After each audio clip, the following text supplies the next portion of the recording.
Teamwork isn't just nice to have in business, it's the undisputed competitive advantage. When your team members work as a unified force, your whole operation benefits through higher productivity, thriving creativity, and unstoppable momentum. Welcome to the Impactful Teamwork Podcast, where we share with you strategies and tactics to help you develop game-changing teams so that you and your business can make a real difference in the world.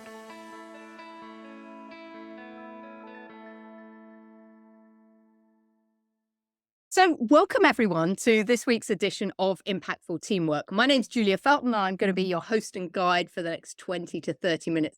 And I am so excited today because I have a guest for you. And I'm joined today by Russell Harvey, who is the resilience coach. So welcome, Russell, and thank you so much for joining us here on Impactful Teamwork. Thanks, Julia. It's lovely to be here. Appreciate the invite. Looking forward to our chat and seeing where it goes.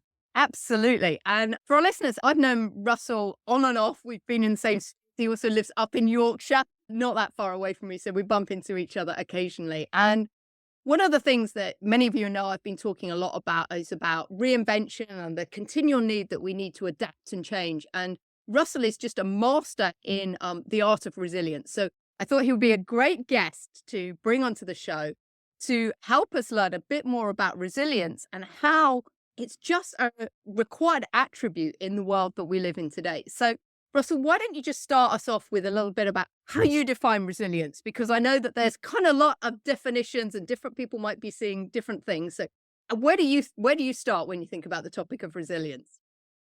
Yeah, absolutely. So thank you for that. So everybody listening now, I really want you to, as a takeaway, to remember that this is how I define resilience. So I define it as springing forward with learning. Wow. Okay. I am personally not a fan of the term bounce back. So if you think about part of the resiliency piece is that we face into life's experiences, and if we found them more challenging, we're facing them with whatever levels of resilience we've got, and they might get depleted. So I'll come back to that in a second. So then if we face into life's challenges and go, oh, okay, I'll now bounce back, it's actually a subconscious instruction to go back to how you were before the experience happened. Oh, interesting. And we can't do that. We can't go back. We can only move forward. Or we need to make choice to go, actually, do you know what? I'm understanding that I'm only moving forward in life, and how you move forward better by permanently building a resilience is with learning. So Right. to be able to role model the behaviors of springing forward with learning from all of life's experiences, whether good or not so good, challenging, not so challenging, you need to pause. Now, a pause can be going for a walk. A pause can be going spending time with some horses. A pause can be literally staring at the wall and dribbling. A pause can be literally, watching a TV program. But in those pausings, you need to be re-energizing. You need to be rebuilding your levels of resilience. And you also need to be reflecting so that you can no, a leadership point of view, from an individual point of view, it's finding a way as an individual that works for you to get into the habit, the behavioral habit of, from all of life's experiences, I'm actually going to pause and reflect and re-energize. And by doing that, you'll be building your levels of resilience. And then your reflections, which we'll come to in this conversation, your reflections need to be against something called the resilience wheel, which we'll talk about. Yeah. Because it's like, how do you build my resilience, Russell, is the question I get asked. And I go, there's this wheel thingy. So if you can reflect against that. So it's about recovery. It's literally, because my name's Russell and I'm working in resilience, I try and find literally every word I can think of with the letter R.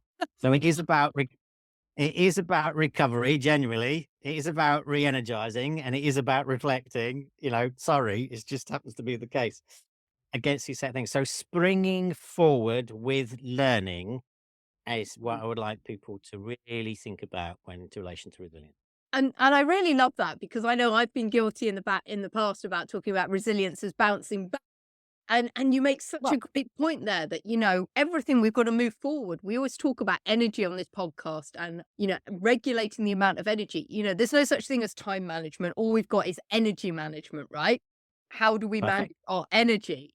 And so it's so interesting as well that you were talking about this sort of stop and reflect, because a lot of the podcast just before Christmas, we were talking about the need that the winter time is the time in nature when we stop and we reflect. But I was also urging people that don't just do it in the winter at Christmas. It's not just a one time for Christmas. We need to continually be doing it. But as humans, we really don't. We just go through life, don't we, at like 25,000 miles an hour and never stop. And I think one of the difficult things for business leaders and all of us to do is actually give ourselves permission to pause and stop. And I wonder, have you got any tips to help give people permission to do this? Because sometimes people feel guilty. Oh, I've got to stop. And, they're like, oh, no, I have to do things because we live in a culture, right? Where Yeah. everyone says, do, do, do, do, do. And if you're not doing, then you're lazy. That was my programming when I was a kid. Yeah. So actually, Yeah. do, Yeah. do, Yeah. doing. Yeah. So there's a number of ways in which you can look at this. So I'm going to ask a number of different questions to yourself and everybody that's listening and watching now as a routine for some ideas about actually how they pause and reflect. So one question is, how comfortable are you right now with the life that you've currently got? Mm, You know, and then yeah, so it's like so people are going, "Oh, I'm not sure, Russell, I don't know." yeah. Okay, so these are a route into because it's got to be a decision. It has to be a choice. Mm, We can both tell everybody that's listening now, watching now, you need to pause, but that's pointless. So mhm, it's like what's going to enable you to actually, do you know what? I've clicked that if I want a better life, or if I want better energy, or if I want more calm, or if I want my team to perform more, as a leader of this team, I have to role model pausing, mhm, yeah. you know, and then actually, what's the value and benefit to me as a leader and as a human and as a team that when I pause and reflect more, what will I have more of that I desire? Okay. So it's like I can, we can tell them you're supposed to pause, but it's like for everybody listening and watching now, what is it that's going to enable you to pause? What do you want more of? And then the how you'll get the more of is by pausing and reflecting more. Now, pausing as a leader of a team is actually having potentially a very different conversation. Mm, So pause is also is a doing thing. yeah. So as a leader of a team, to be able to build a resilient team, you need to be leading to start with and role modeling a pausing conversation. So what I mean by that is it's actually linked to how I describe optimism. Um, so it's about turning up to your team meeting and going, all right, so we need to just have a chat about what things are working well. So we've been doing loads of stuff recently. We've been on the Yeah. hamster wheel. We've been doing a project. This has been happening. We've been do. So actually, this chat is a reflective chat. Okay, and that's under the banner of pause. You're having a different type of conversation, and as a consequence of that, we're doing this balance, this artful balance of what did we do well, strengths based approach, and Yeah. actually, what didn't we do well? What were we terrible at? What Mhm, was really poor? But this is about absolutely their psychological safety, all of those things that are in place. But you are pausing and reflecting and learning. Essentially, is what you're doing. And so, what I'm trying to get people to shift away from in these conversations is towards optimism and away from toxic positivity. Okay. I don't. toxic uh, positivity. Oh, tell me more about that. That's yeah. So, one of the things that I want people to think about in terms of the resilience word, and then, in terms of like changes happening all the time, there are a lot of people that are sort of saying, gosh, there's an awful lot going on. And somebody says, yeah, you just need to be resilient. mhm, And that is gaslighting. That's okay. toxic. Okay. Okay. It's like you just need to be positive. It's like, no, no, that don't say that. It's like, oh, okay, it's full on. There's a lot that's going on. Actually, things aren't working well around here. Okay, let's chat about that in a better Mhm, way. Let's really understand what isn't working. And then we need to get into grounded in reality of what isn't working. And then you need to talk about actually, so what are my strengths, my skills, my capabilities that all my team members have got. And oh, do you know what? I'm feeling hopeful that we'll be able to get through this. And oh, actually, now I do feel positive.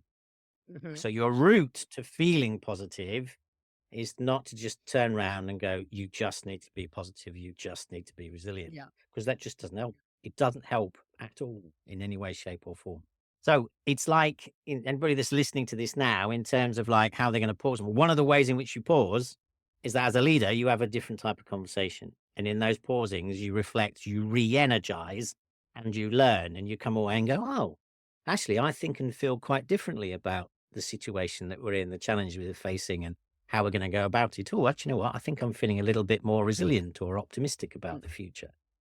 And so it's like, what is it that's going to enable you to do that, Yeah. essentially? But pause is also literally going for a walk, doing a hobby, reading a book, seeing a mate, going to a footy match. Pause is lots of things, Mhm. you know, I agree. essentially. Yeah. Wow, that's fascinating. And this optimism, I think this is, I don't want to get on the social media bandwagon and the news, but everything that we see at the moment is just so negative and so much tragedy going on around the world, particularly at the moment as we're recording this, everyone. We've got the wildfires in Los Angeles and Mr. Trump about to get inaugurated on Monday. Yeah. You Yeah. know, and I think it's difficult, isn't it, for people to stay optimistic when we're in an environment that, if we're not careful and don't control, can send us into quite a spiraling negative place. Yeah, so the resiliency piece there is like, what, how have, if there's things that's happening in the world in your life that you don't like, there is they are going to be having a negative impact on your levels of resilience. I don't like this.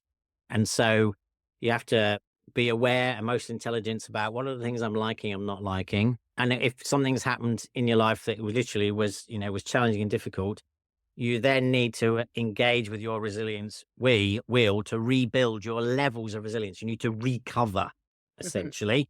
So yes, we were laughing and joking beforehand about the plant over your right Yeah. hand shoulder. Like, not very And so, resilient plant. Maybe it is. We'll wait to see. well, yes. So if it has passed this earth, that plant, then it has gone. However, if it is literally just its levels are depleted, if we can recover it, feed Mm, it and nurture it and water it, it will recover. Okay, mhm. so it's doing a level of resilience. Then you want it to be able to keep going with that, so it grows Yeah. essentially. So yeah, it really is things that are happening in the world right now. Once again, it's another opportunity to have this conversation level under optimism, but it's really, which is extra difficult. If somebody's in government that you didn't vote for, or your view around actually how we are or aren't facing into climate reality and change, if you're looking around you going, blooming Nora, what? It's going to get worse, and we're not doing anything that we should be doing. It's also okay. So what's the reality about how come that's happened? How it's going to be difficult and painful to go, yeah, the reality is that, there's things in place that I can't do anything about, which are meaning that we are going to get even worse. But actually, what can I do about it? And then when I get to the stage of what can I do about it, how much does that contribute to my feelings of hope? Yeah. You know, uh, so that's within there as well. Yeah, and I think it's about, isn't it? It's about being really clear about what we can control and influence versus the things that are Yeah. outside of our control. And I've just become very deliberate. I don't really listen to the news because it's too too downing most of the time. So I really don't. I stay away from that in order to keep a much more positive state of mind. But also recognizing this, I can't really do anything about Mr. Trump or whatever political thing or whatever the government does, and just focus on what can I control in my environment that I can make a difference to make things better for me. Yeah. And it's also in all the focus stuff that I do, it's at this moment when people start talking about this words of control, and I know it comes from Stephen Covey's, Yeah. influence model. It's also for people listening now, is to think about actually leaders need to be in command of their environment, not Mm. necessarily in control of it. Yeah, great language. Yeah. And so the intention behind that, so if anybody that's listening, watching now actually realizes that they have an internal need for high levels of control, ergo a control freak, listening now, you are gonna find this challenging, but it's a bit of a trust me moment. If you can get yourself into the place of like, "Do you know what, as a leader, what I need to be doing is feeling in command of everything that's going on. As a consequence of that, you'll feel more in control." It's a Mm. bit of a trust me moment. Okay. So I'm not saying to control freaks, you got to forget about that. I'm actually saying, no, there's a different way of how you are going to satisfy that Mm. need. Because it's like you're saying to, leaders like they'll come to me as a client and go, this is all going on, that's going on, this is all going on. And then one of my questions is, so how in command do Yeah. you still feel? And sometimes they go, Ashley, no, I do still feel in command. Yeah, it's an absolute basket case of all sorts of stuff. Yeah. Like, it's bonkers, but I do still feel in command because of all of these reasons. And others go, do you know what? No, I don't. I've lost it. I've lost all of it, command and control. I go, okay. So our conversation needs to shift. Sure. Yeah. So it's that sometimes is helpful for Mhm. individuals of like just shift the language around it. Yeah. So you've alluded a couple of times to your resilience wheel. So perhaps you could share with Yeah. everyone about the resilience wheel and how we as leaders can use that to improve our resilience. That would be great. Yeah, yeah. So I mean, it's got a lot of buzzwords on it, but it's about using it. So where the wheel comes from, so it's built on all of the research on how to be resilient from Robertson Cooper. So it's like, and they, bless them, many years ago, did all the research and put it out into the world for free. So absolutely, I've taken it, just added a couple of bits to it. But where it came from is just about 18-ish years of time working on the word resilience. I just added a couple more. And so when anybody asks me, so Russell, how do I build my resilience? I go, there's this wheel thing. It's got 7 aspects to it. So heart of resilience is our attitude. Okay. So you need to understand that absolute heart of resilience is our underlying attitude to everything and life. Hmm. Then there's the word purpose. Okay. So I know that's a lot of the word that you do. It's like actually, so as a leader, what's your purpose? As a human, what's your purpose? And remember, purpose is more than goals. Your goals will help you achieve your purpose. So, my own purpose is, and yes, it has got goal type language in it, but that's for marketing reasons. So my purpose is that by the year 2025, I want to positively affect 100,000 people. And right Wow. now I'm up to 77,002 Oh, ish. congratulations. Awesome. Wow. Thank you. So that's my purpose. That's my reason for being. That's Yeah. who I am. That's my value system. That's my identity. It gets me out of bed each day. That supports me to make decisions about what I do and don't do, how I look after myself, my energy levels. It's a guiding light for me. So, pick a purpose. And then, you will need to break it down and think about the activities, the energy management that you'll do to achieve your purpose. And as a leader, it's like, what's your leadership purpose? Mm. Essentially, I'm not saying you have multiple purposes. I'm just sort of saying, think about why you're here and then what's your leadership purpose. Then there's the word confidence. So our belief in whether we can do things. Then there's the lovely word adaptability. So openness to change. I'm sorry it's on there. And the research shows that those individuals that actually spend a third of their time engaging with their adaptability, then they get themselves into thrive Wow. rather than surviving and coping. So, with everybody that's listening and watching now, my rhetorical question to you all is third of your time engaging with openness to change. What does that look like, sound like, and feel like to you? And your team as well. And so if you spend more time in there, then that actually gets you into the thrive. Then there's our support network. So just, who's in it? What's the balance? How much time are you spending with people that you're not enjoying, Hmm. which will be the case? How much time are you spending with people that are really supporting and nurturing and, maybe telling you some home truths, but they're useful? Then there is this word meaning, which is our internal storytelling and our opportunity to imprint beliefs inside ourselves. So meaning is literally how we answer. How was your day? How's the project going? How was your meeting? How's life? How was the weekend? So it's noticing how you're answering that question and noticing that as soon as you answer that question, you're then putting a memory. My weekend was awful because, right, I have the memory now. Weekend was awful. And when you say that, you normally sort of affect your confidence levels. Yeah. So it's noticing what you're doing, and then it's the reframing and the rephrasing that you need to do. It has to be truthful. Has to be truthful, Right. essentially, around it. So our internal meaning, our storytelling, imprints beliefs inside ourselves, which Yeah. impacts our attitude and our confidence. And then there's the word energy, which is very much in the space for me is about the strengths. So that I use a psychometric called strength scope. Yeah. 24 strengths, you get your significant 7. When you play to your strengths and harness them and delegate to people's strengths, you build natural resilience and natural confidence. So your routine, essentially is to just, that wheel I've talked about, it's on my website. I've got a podcast episode on each one if people want to look at in terms of a free resource, and it takes you through the wheel. So it's literally self-assess yourself to go, oh, these bits of my wheel are quite good. How do you keep them so? And then you make the choice to engage with those bits of the wheel which aren't so good. And when you look at one aspect of the wheel, it has a positive impact upon the other. And all of that, engaging with your wheel, is re-energizing, pausing, reflecting, and springing forward with learning. So making the choice to engage with your wheel. Yeah, and I love that because there's so many areas of that wheel that we've been talking about quite a lot on this podcast. The energy, the purpose, the adaptability. And I loved what Yeah. you're talking about, giving everything meaning there. So, Yeah, it is. It's our internal storytelling. It's literally, how's your day at work? It's like you might sort of say, well, I got to the office at 5 to 8, and by 10 past 8, the day was ruined, and and it went downhill from there. Now, mhm, so that's one way of answering the question. It's being able to sort of go, I have noticed that, my day was awful. I went to all these meetings, nobody listened to me, and as a consequence, I think I'm pointless and I'm worthless. So you've literally put the belief in, mm, I'm pointless and worthless.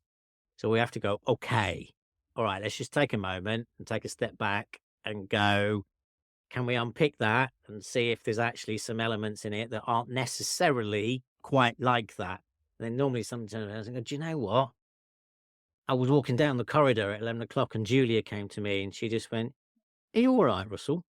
And I went, do you know what? Julia noticed that I was having a bad day. Wasn't that nice? And actually, the meeting I went to at 1 o'clock, somebody did actually listen to my opinion. Okay. All right. So the day wasn't necessarily as horrific as I thought it was. Right. Can I just do a little bit of a retelling and a reframing in this? yeah, that's so valuable. So I'm curious then, Russell, a big challenge for leaders right now is this balancing our team welfare, team mental health with productivity. So how can leaders help our team members balance this need for productivity without burning out? Because I'm guessing, when you're burnt out, that's when you've lost your resilience, right? Or Yeah, not? it is. Yeah, Yeah, yeah. absolutely. Mm, Yeah, yeah, it will be. Yeah, it's like, well, your levels of resilience have got that low. But yeah, so so for me, surviving is literally hanging on a cliff edge. mhm. That I'm just, I'm literally just hanging off. Coping can be quite a broad spectrum of, it's literally under the banner of like, how are you? I'm okay. Mhm, But you could be, I'm okay, just about to tip off the cliff edge, mhm. to actually, I'm okay. I'm about to tip into thriving. So, Yeah. okay is a broad spectrum. So it really goes back to the strengths, Mhm. Julia. So to answer this question, what can leaders do? You absolutely need to delegate brilliantly to people's strengths. Yeah. To- that is the answer to your question of like, how do I strike a balance between burnout and productivity? It's really as a leader and you're each individual in your one-to-ones, your cups of coffees, your whatever it is, your performance management conversations. You absolutely have to sort of go, okay, what naturally energizes you? When you come to work, and the projects that you've been working on, actually, which ones have you sort of felt like you've been slow or a bit enthused or you enjoyed, you're excited? Okay, so tell me what you were doing in there. What were you being able to do? Right. Okay. So how do we find ways to harness that more? Okay. And it is about really striking a balance. as well that if there's an activity that's part of somebody's job role that they have to do, which doesn't energize them, then it's a real quality conversation with your line manager around how do we make this good enough? It's like, okay, in this instance, you're not going to be knocking doors through windows. We aren't able to utilize your strengths in this instance, or we can't harness them up, or there's things that you're going to have, because I'm not energized by detail. Right. Okay. Okay. So if you ask me to, I can do detail, but if you say we need you to go over here and do a lot of detail, Russell, but it is only you that can do it in this particular instance, literally, that's my burst balloon, and the energy's been sucked out of Yeah. me all the time, you know? So it's like, right, but I'm aware and then need to break that up with some other things that do energize me. Now, 99% of the time, I can get around this lack of energy for detail is because one of my strengths is collaboration. Right. So when I'm collaborating with others, as long as they enjoy it too, I'm Yeah. having a great time, you know? So I can collaborate with others to do the detail. And so that's how we do it. So how you strike the balance between productivity and burnout is you've got to understand what people's natural energizers are and actually how much they're being able to utilize, harness those, strike a balance between, good enough, understand actually if there's something that they need to do which doesn't energize them, that they're not going to be spending all day, every day doing that. There's a balance in it. And you will strike that balance then between productivity and burnout by playing to people's strengths. And I love what you said there, because that's a lot about what I talk about as well is, how do we harness the energy of our people? It's exactly that. Get them doing roles and activities that make them thrive, right? When they're in flow, that's when we're energized, we're productive, it's enjoyable. And I think, with that is also helping your team members understand, well, Russell is a big picture guy, so understand if you've given him something with detail, it's gonna be more challenging for him. He's likely maybe to procrastinate. And I think when we can get everybody in the team understanding what everyone's strengths are, then the team can work more effectively together because we can have more empathy Definitely. for when things don't go to plan. Because we're like, oh yeah, no, we've asked Russell to do something. It's out his comfort zone, but we know that. So what support can we give him to help him get that done?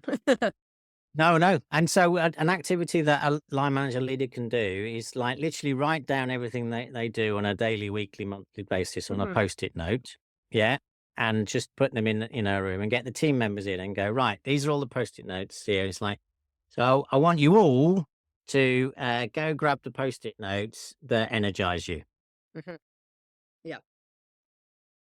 And literally they've delegated Yeah. to people's strengths. Yeah.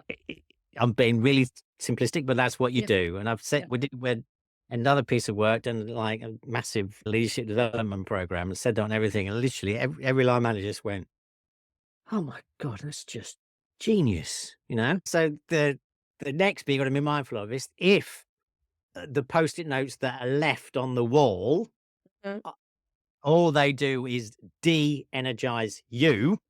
Okay, then so you just need to go, right, I need to just be involved in some of these other ones Yeah. Yeah. because literally, what's left does not float my boat. So that's the next bit if play around. But really simplistically, just go everything that you do. It's like, so who's interested in these? Who's excited by that?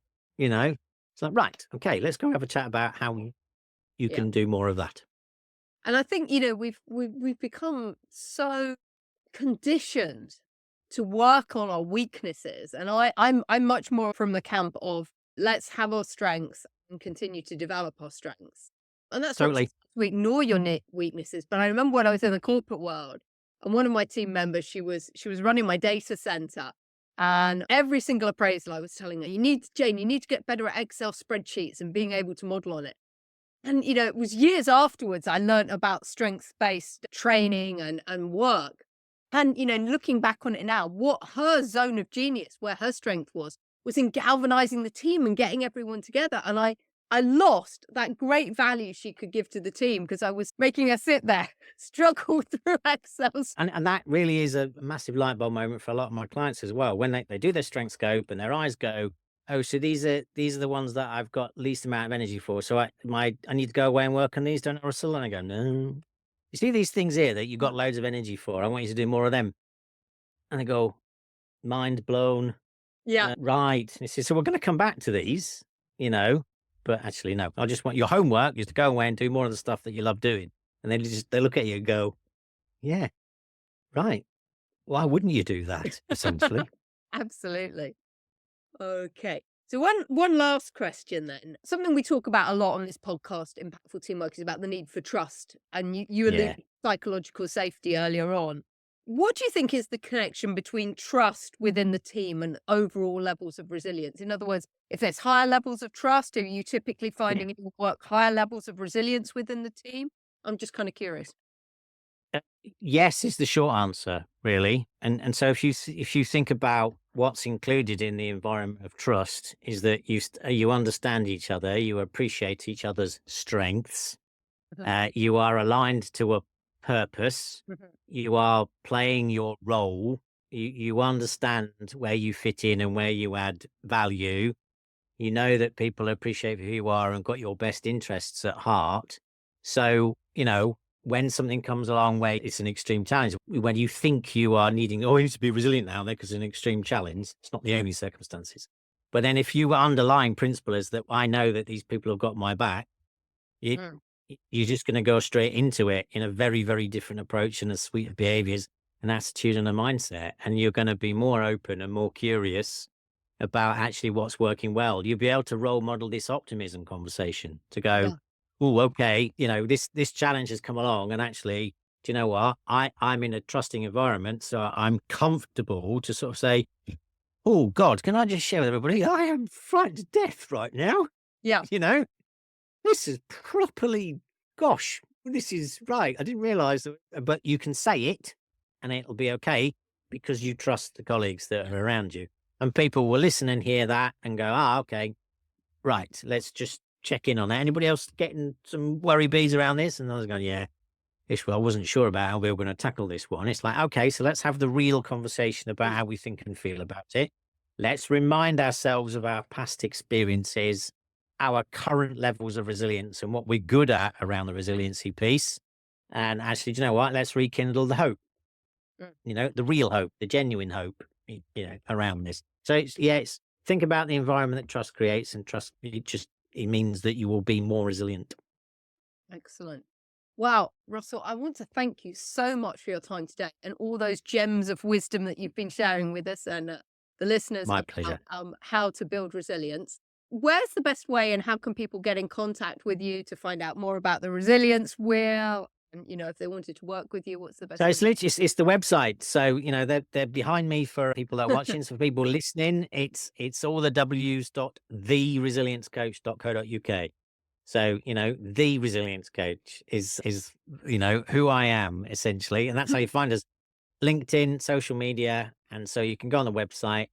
There is on the homepage is a series of podcasts which goes through each episode, each dimension of the resilience wheel. There'll be other series coming out soon. There's hundreds of blogs on there with just, things for people to read and have a look at, and just email us and get in touch. It's Russell at theresiliencecoach.co.uk. All right, fabulous. Well, everyone will put that information in the show notes as well, so you've got it easily to hand. Russell, I want to thank you so much for your time today. Been such a pleasure to talk to you. Thank you for all your insights and the wisdom you've been sharing with us on resilience. And everyone else, thank you so much for listening to us today. And we'll be back next week with another edition of the Impactful Teamwork podcast. So we'll see you next week, everyone. Bye-bye.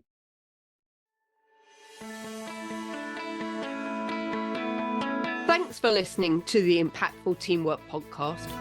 Please stay tuned for future episodes and do subscribe wherever you get your podcasts.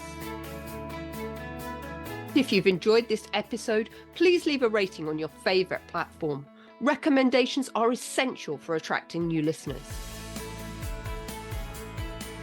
Please follow us on social media at Julia Felton and at Business Horsepower. And if there are any topics you'd like us to cover on future episodes, please do let me know. Remember, you and your team are always making an impact. What impact will you make today?